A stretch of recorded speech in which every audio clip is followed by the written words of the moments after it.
was a place that kind of really captured my heart, captured my imagination.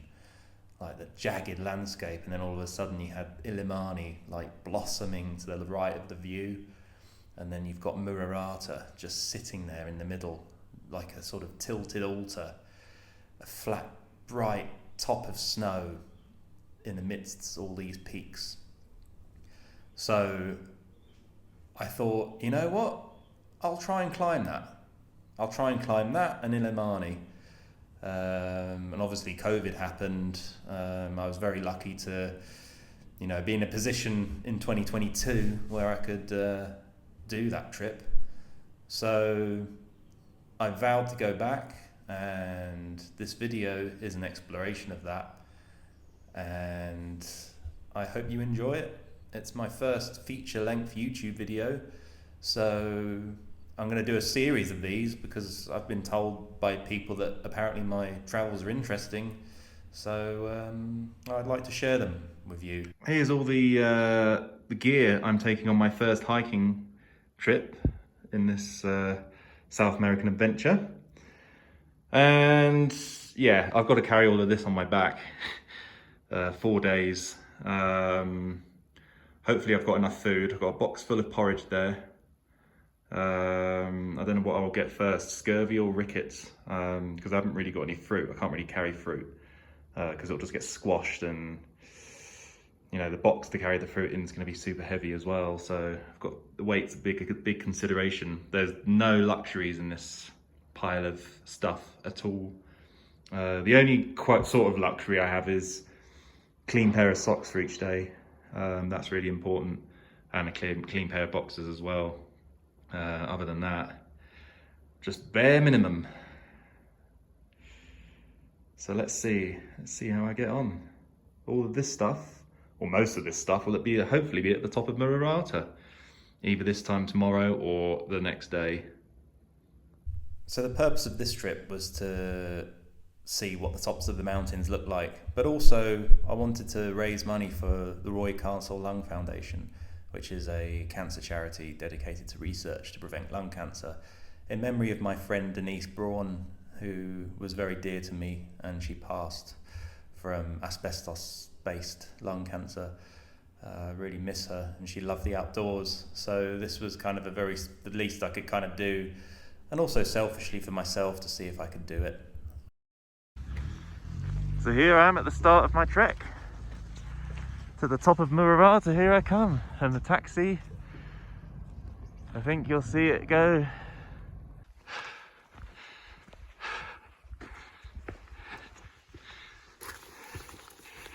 Okay, yeah, so that's a lot more epic than I was expecting. From La Paz it looks mysterious, but from here it just looks intimidating.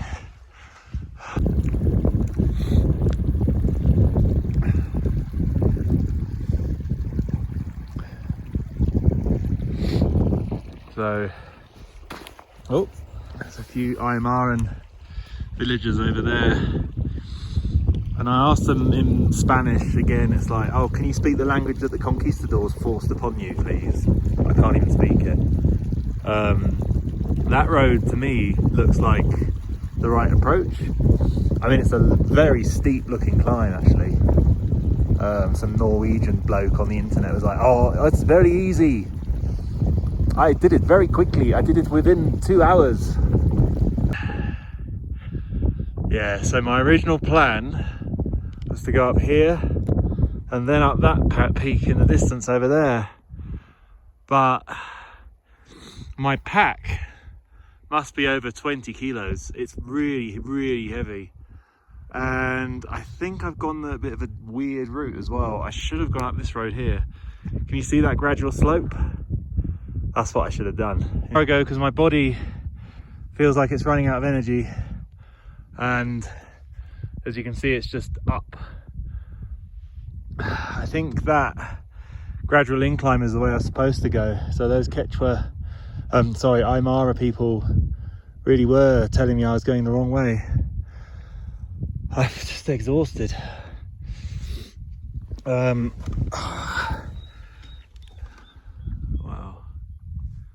Well, I'm noticing the wildlife here though.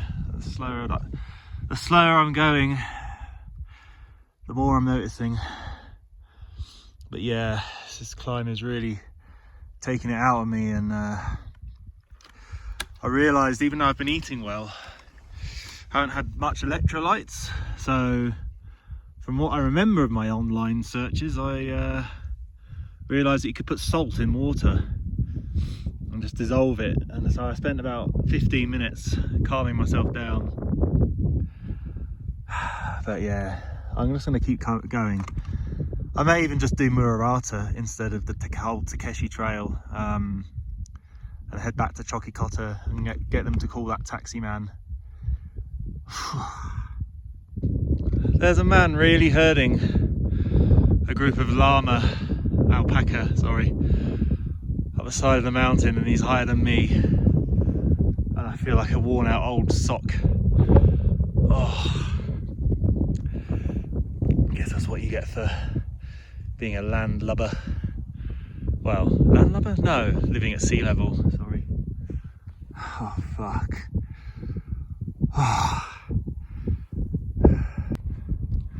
Oh wow, so you can really start to see La Paz now.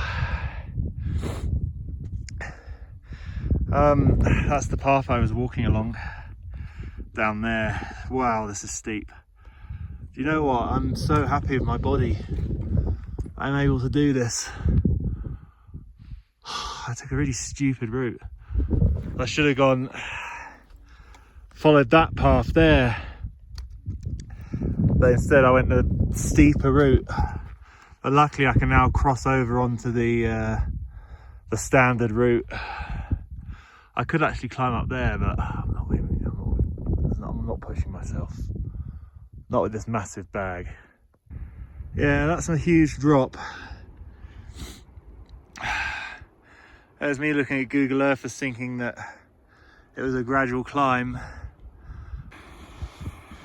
Oh well, so I've well and truly reached a dead end. This I'm not going to even try and climb. I'm just about on this rocky ridge around the side of one of the bits of the mountain. I think I've got to go up to that path up there, but that was a steep climb, so yeah, I have to retrace my steps a bit. Alright, I feel like I was really shit at this mountaineering lark, and I'm sort of getting all tired out at this incline, and there's people on YouTube that are like, oh, Mururata's really easy, and I was getting all despondent and a bit upset, thinking about whether or not to turn back. And then look at that, I'm near the glacier, so I've got another vertical kilometre and a bit to go. I'm happy that I'm going to camp just near that ice, and then in the morning I'm going to summit and then come back down and then go back and start the Takeshi trek, because I think I'm feeling pretty confident now. I mean, I'm going to have to leave out that mountain there, which is a shame, but summiting Mururata has been amazing. Look at that. Unbelievable. Architectural landscape. So that's where I was, down on that bit when I made my wrong turn. So if someone was up here, then they would have seen me, a sort of man, sort of looking backwards and forwards and slinking away again. So not many people do this climb because it's just a shy under 6,000 meters. Most people go to Huayna Potosi or try Illimani, but this mountain is relatively kind of unknown, so there isn't very much in the way of way markers or cairns or anything like that. So it was very, very challenging.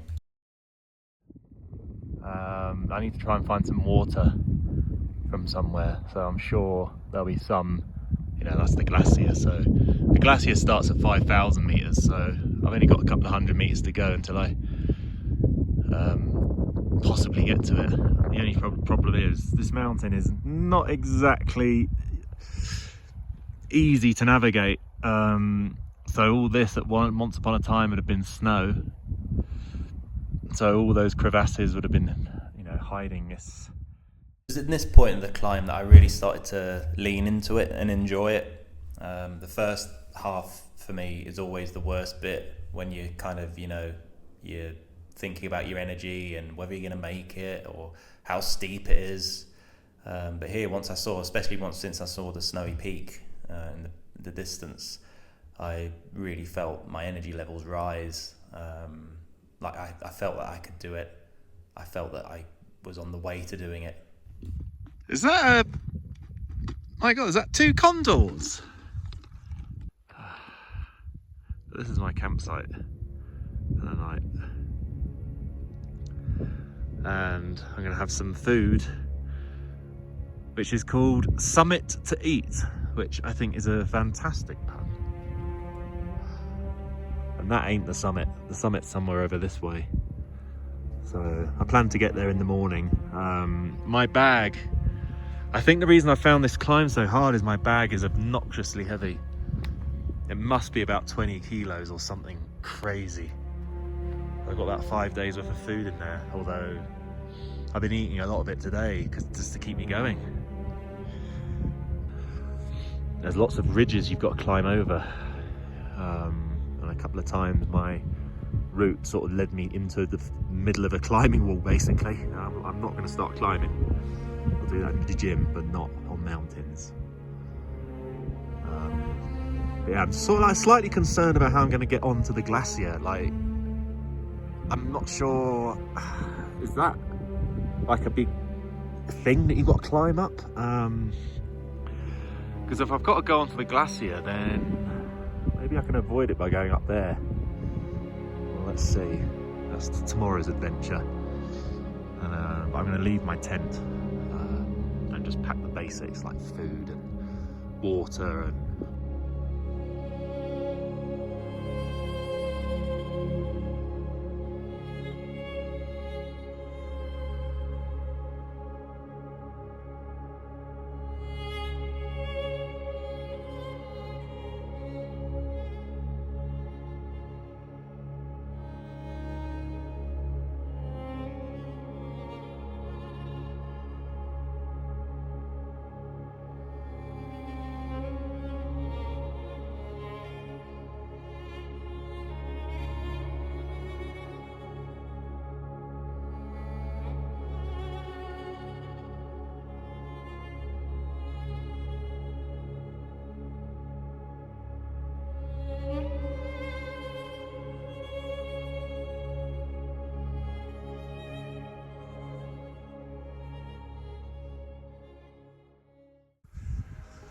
wow, I'm feeling pretty tired. This is pretty hard going, but that's the summit.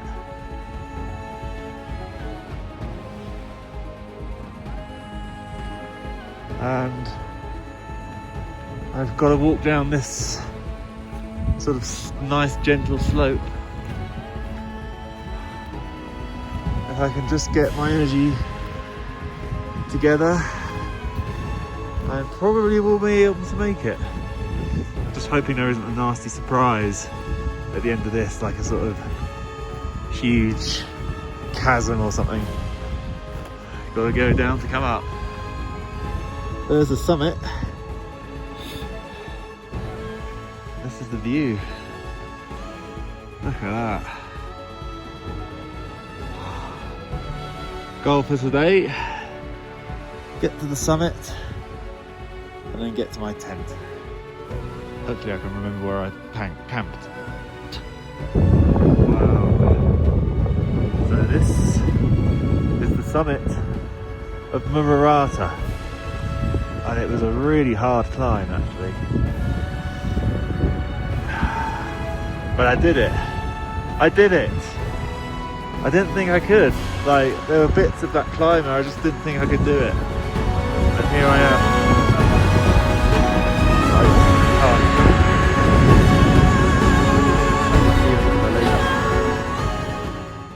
This mountain was as magical from standing on top of it as it was from a distance, and it was one of the highlights of my travelling life.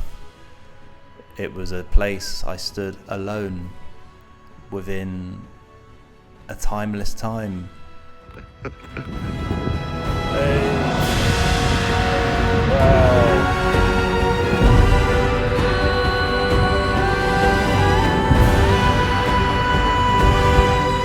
So this was sensory overload I could get on board with. I was stood there in a timeless place. You know, it could have been any moment in global history, you know, aside from the beginning of the world when it was all red hot lava. The only thing dating me would be my mountaineering equipment. Aside from that, it was just me at one with nature.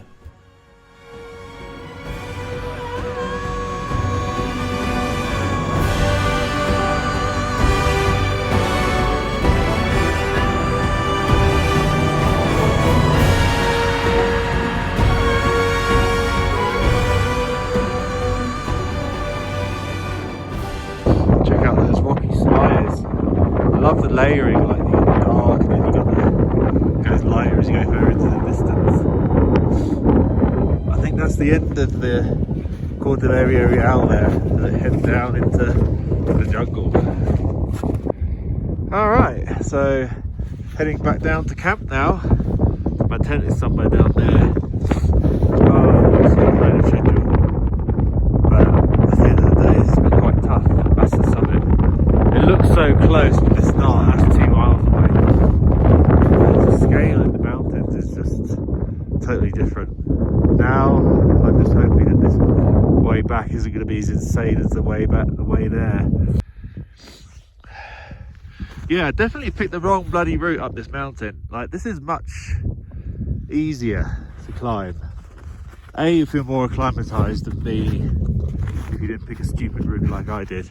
I think I picked the route I did because I didn't want to lose height, but the route I did was much steeper than this, on rock. At one point I found myself clambering up there on the scree, wondering if I'd ever climb this bloody mountain, and then I ended up on top of that.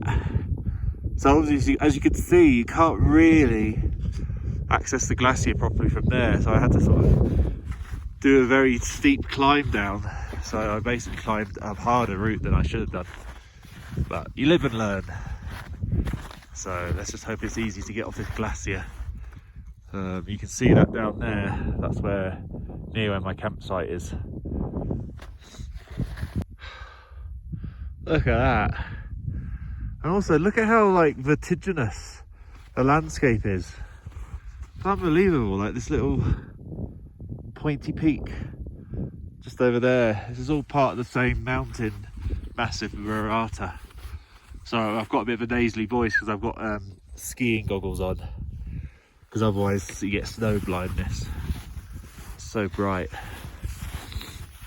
Yeah, so if you see, that's my campsite in the distance. It's about a couple of miles away. So this is the route I should have gone this morning.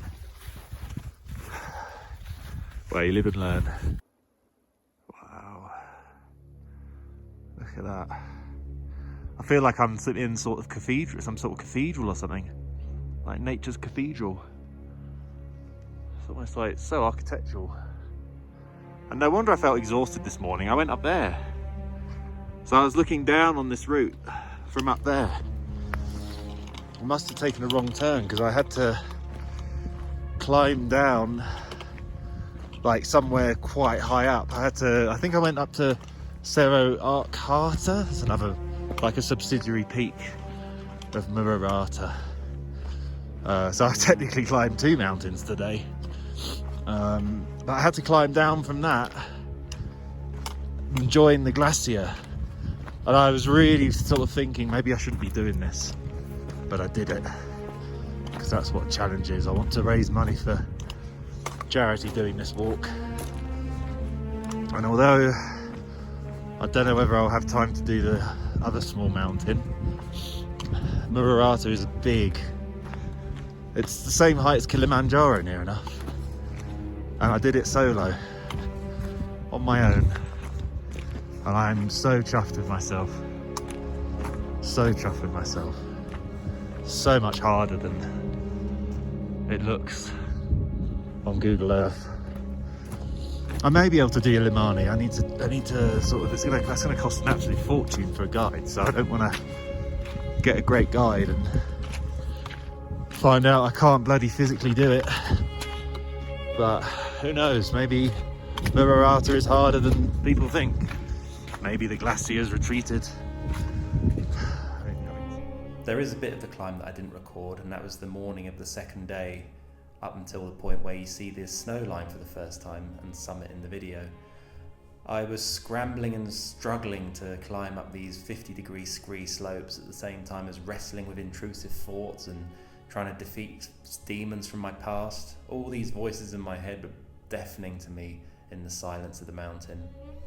And I managed to defeat all of this and make it to the summit. But I made it. All of my electronics are working. My boots are looking pretty worn, but that's great. They've got some age value to them. It's been a very hard but a very successful day, considering I was thinking of pulling out. When I got to that ledge and I had to join the glacier, I just thought, nah. But then I noticed the bit that sort of looks like kind of doable, so I did it. And part of me was thinking, like, am I going to be on like mountain rescue or something? But here I am, returning to my campsite, which I hope hasn't blown away, because this wind has picked up a bit since last night. There was no wind at all, which is probably why I've managed to summit so successfully. Well, one of the reasons anyway. Oh, look at this flat. Look at this. I swear the glacier is like polished. The rock. But yeah, it's kind of worrying that this retreated all the way up there, when it would have obviously been right down there at some point. Probably some point being like when I was born or some ridiculous recent timeline. Anyway, must concentrate and head to camp. Yeah, so I started freaking out a bit because I couldn't remember where I put my tent. I remember this rock here and the elevation, and stupidly I didn't put it on what mapped me as a location. I really should have done that. Anyway, luckily I made a video of the campsite, and look at what I found. Just by recognising, oh, you can't see it. Just by recognising some of the rock formations, I found my tent. Hasn't blown away or been nicked. Oh my god. It's like the nicest, the best time I've ever seen a tent. Oh yeah. So happy. Mead Camp base camp has been reached after a very successful day in the mountains. Oh look, there's even one of my socks there. That's good.